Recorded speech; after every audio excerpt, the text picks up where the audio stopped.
We are the Roll Tide Teachers. This is our EDM 310 Project Number 8 podcast on Lighting Their Fires by Rafe Esquith. We have the pre-game show, 7th inning, and post-game show. My name is Christy McNair. My name is Mallory Moon. And my name is Holly Ford. In the pregame show chapter, Rafe, a teacher at Hobart Elementary School in Los Angeles, was taking 5 kids from his class to a Dodgers baseball game. He knew his kids loved baseball and was offered free tickets to games during the year. He was only allowed to take 5 kids per game, and he picked the names out of a hat randomly. This was going to be a late Friday night, and it was the Memorial Day weekend.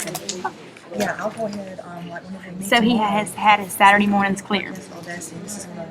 But usually he worked with former students and read plays of William Shakespeare. School officially ended at 2:19, but these children had volunteered to stay late until 5 p.m.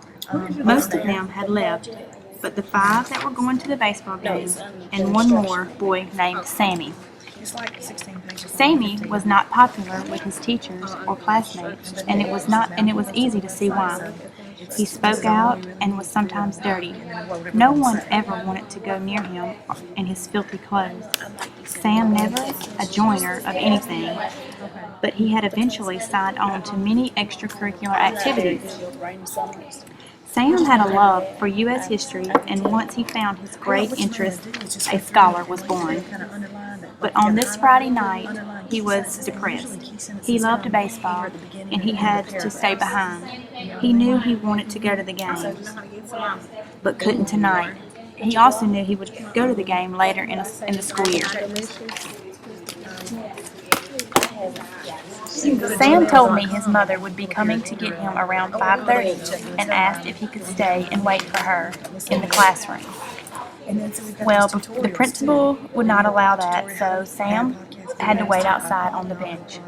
Sam promised me his mom was coming on the bus, and he sat on a playground bench near our classroom.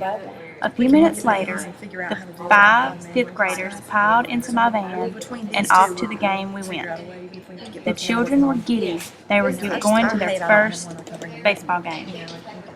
We arrived at Dodgers headquarters and soon met by our tour guide.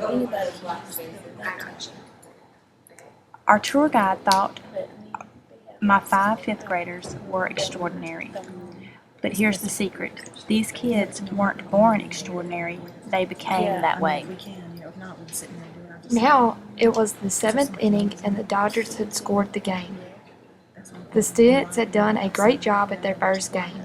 They were all well-mannered and kept their areas clean, while having a good time cheering on their favorite team.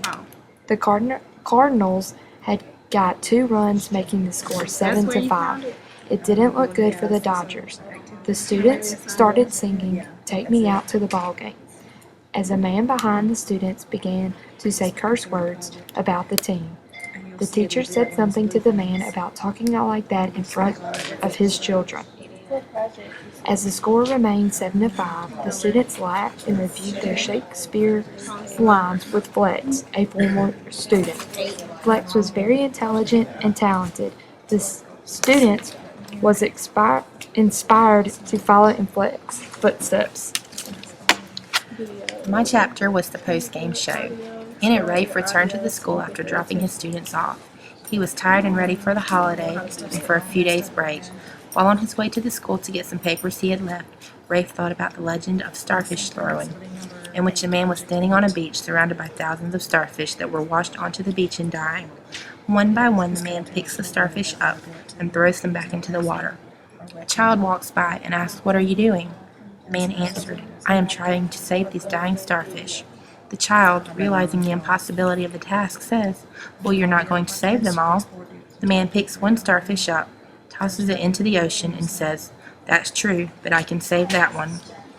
When Rafe gets to the school, he finds Sam, the child he had left earlier, to wait for his mother. Rafe asked Sam what he was still doing there. Sam told his teacher he had been there reading for the last 6 hours about World War II campaigns of Generals Patton and Montgomery.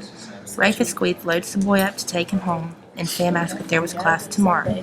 Rafe, thankful for the day off tomorrow, reminds Sam that it is a holiday. Sam then asked his teacher if tomorrow he would take Sam to the downtown library. He couldn't wait to read more about General Montgomery, and then maybe Monday they could go to the military cemetery to place a flag on the soldier's grave. Rafe smiles to himself. Another starfish. And you're like, if you go straight to class, they leave you alone because they don't want you to buy clearance.